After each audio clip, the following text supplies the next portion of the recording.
Family vlog.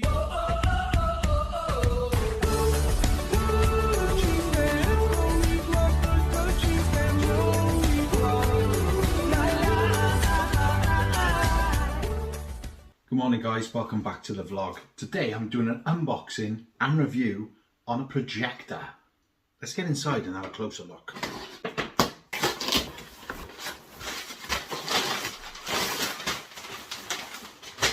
Whoa.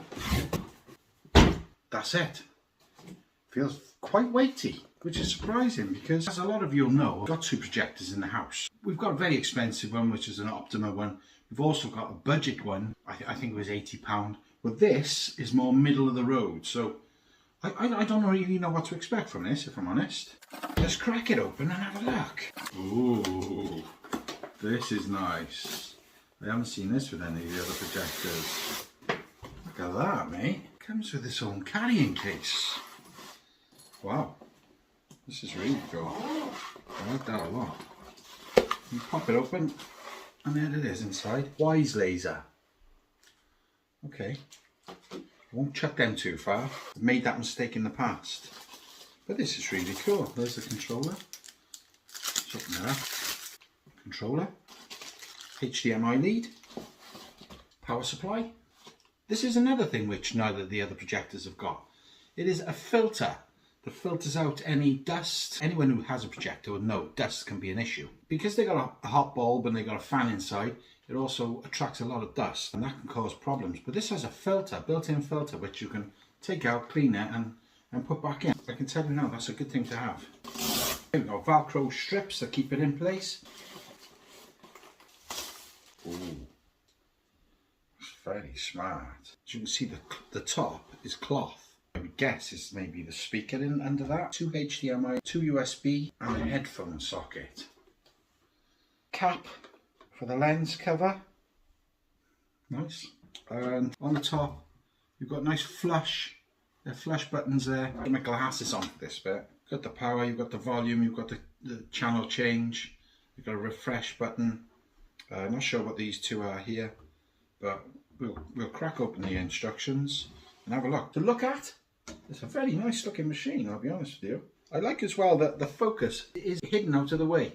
But normally the focus on the others are on the top, and it can be a bit of an eyesore if I'm honest, but that's nice and neat. And guys, the weight on this, I'm surprised. Okay, it's good. It's very good. At the bottom you've got this screw here, which adjusts the angle. So if you've got it lower down and you want to project it up, you just literally adjust that and that would focus the picture up higher. That's nice. The lens cap is rubber. It's like silicone, and it literally just pops in and out. Well, so far so good, I've got to be honest with you. Let me have a read through the instructions and come back to you. So I said that you have the on and off button. Obviously these last two at the end here, you've got a channel up, volume up and down.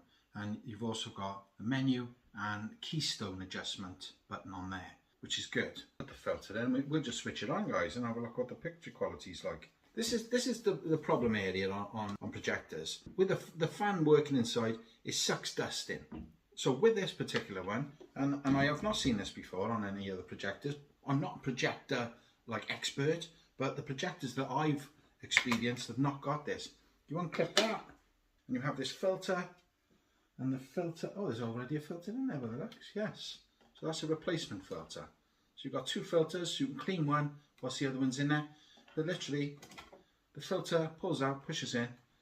And honestly, that is a big deal. That is a real big deal because dust can cause all sorts of problems with the projectors. It can cause them to overheat. It can also cause them to lose quality of picture because the dust tends to settle on the lens inside. I don't know exactly how projectors work, but I know there's a few lenses which do the thing and make it come out there, and that's how it works. But yeah, so that's a good thing. Let's get this thing plugged in and check out the picture quality on it. I do love it got a case though. That is really nice. And even if you don't use it for the projector, I make a good case for, you know, camera equipment and stuff like that. Anything really. That's cool. Right, let's get this thing plugged in. Okay, so I'm going to position it here where our Optima projector is. As you can see, the projector, I've put it on top of two plastic lids there, and that's because I wanted it to project onto this wall here. I needed to bump the back end up higher because this is so high, and we wanted it at a reasonable height there. Anyway, this is the setup we had. But something I got to tell you is, with the Optima, going back about 2 months ago, the bulb went in this. I've not replaced it yet. But when the bulb went in the projector, myself and my daughter were watching The Simpsons, and it just went off, obviously. And what a loud bang, guys. Honestly, I thought a bomb had gone off. It was such a loud noise. To be honest, it was quite scary because there was this overwhelming smell of burning then as well. So it was a bit of a panic, to be truthful. But with these LED projectors, I don't think that'll happen. But this is where I'm going to place it and project it onto the wall, the same as we did with the Optima. Ignore this stain here. My daughter put something on the wall for me using blue tack, and I just tried to wipe it, and I made it 10 times worse. Okay, so the projector's on. As you can see there, from this distance, look, the screen goes from here.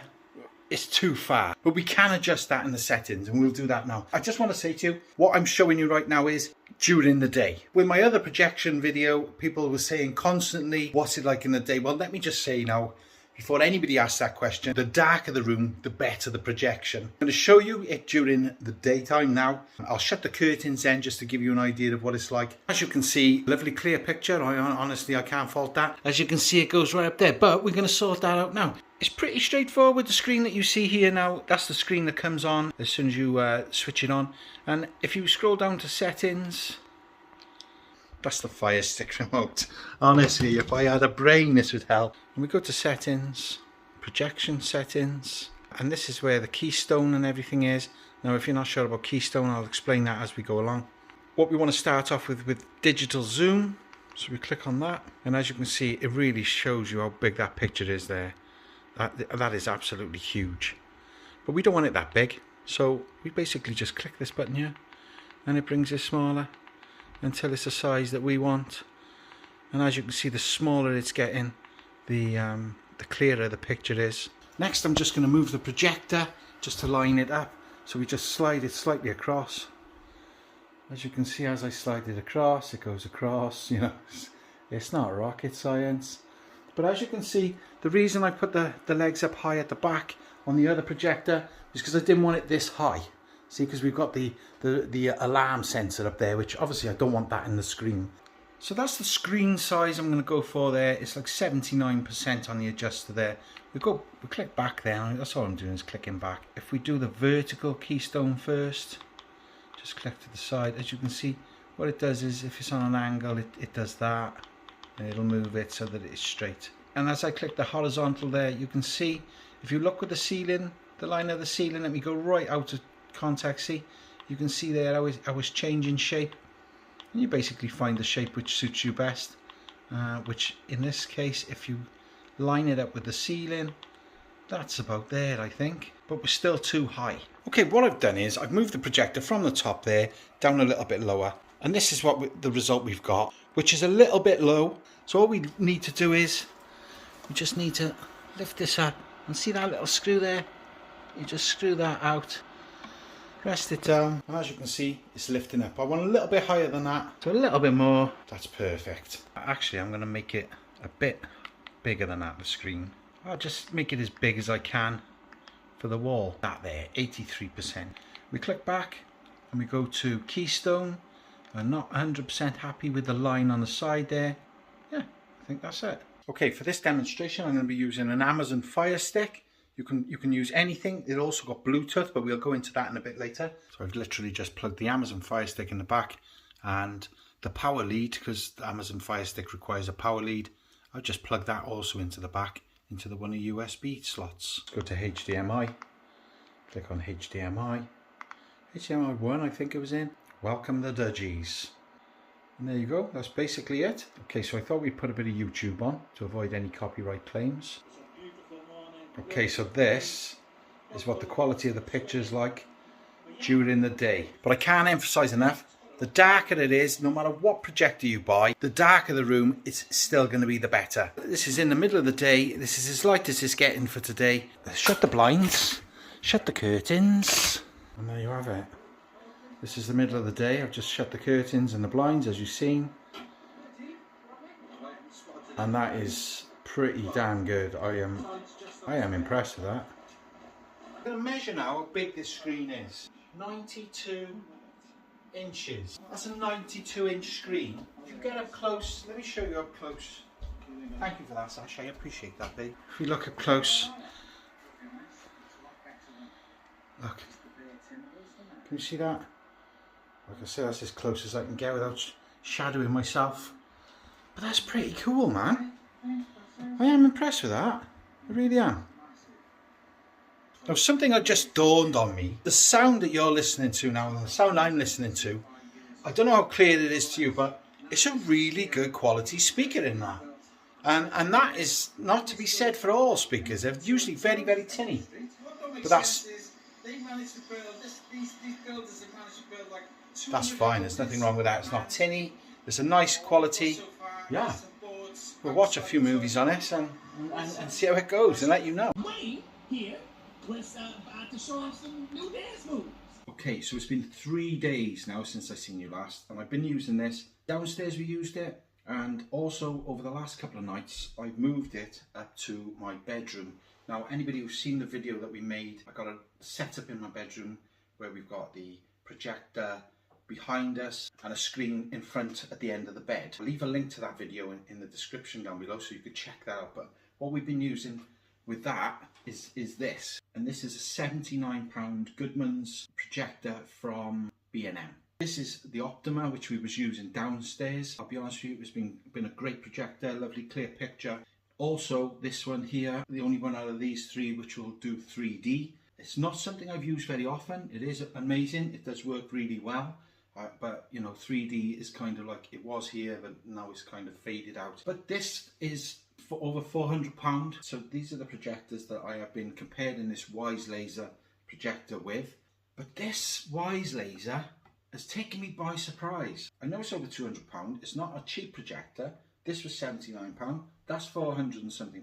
This is £200 and something. So you can see here that there's a big difference between that projector and that projector in price. This one is a great little projector. We've been using that now for, I don't know, quite a year or so. But this WISELAZER caught me off guard, I'll be honest with you, because I wasn't expecting too much. And the picture quality on it, I cannot fault it. You've seen what it was like in the living room, and like I said, I was using it in the bedroom. Now in the bedroom it's a smaller screen because you're only going over 6'6", I think the distance is, so it is a smaller screen, but the screen is as wide as a king size bed, so it's still a big screen. You know, if that was a TV, it would be a big old TV and it would take up a lot of room in your bedroom.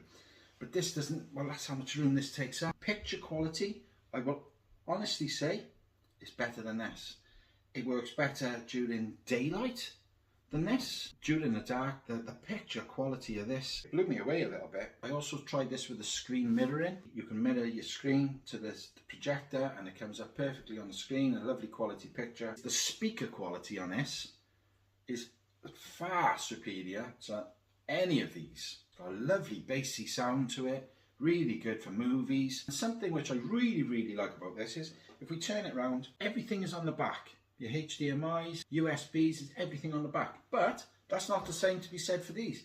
These are on the side, as you can see there. And this one's only got one HDMI. I could never understand why all the plugs are on the side. For me, that works out absolutely brilliant with it on the back, because it's hiding all the cables behind. Whenever we set these two up, the cables were coming out the side, which was, it's not the prettiest sight. So my final verdict is absolute brilliant. I really genuinely can't fault it. It's got everything you could need out of it. It is quieter than both of these, but when I say quieter, there's still a hum. It's not silent, so bear that in mind. It's not silent, but it is quieter than these two. So my final verdict, guys, on the WISELAZER projector, brilliant. It's as good as this all day long. If not, better than this. This is noisier, the speaker quality isn't as good, and the picture quality isn't as good, but it does 3D. So all in all, guys, value for money, yes, definitely good value for money. So guys, thank you so much for joining me. Don't get lost or squashed, and we speak more soon. Bye.